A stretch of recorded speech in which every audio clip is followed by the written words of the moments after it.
बोल बम। बोल बम। नमस्कार दोस्तों। नमस्कार दोस्तों।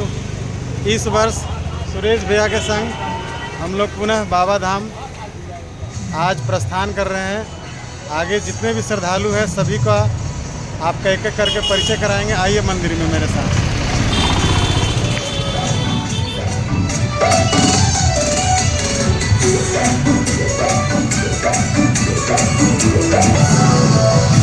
पिछले वर्ष की बात है, इस वर्ष भी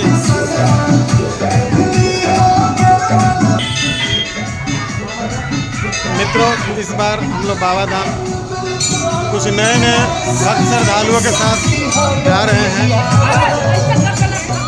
हम लोग यहाँ पहले अंजनी लाला मंदिर, भगवान भोलेनाथ मंदिर, ये अंजनी लाला मंदिर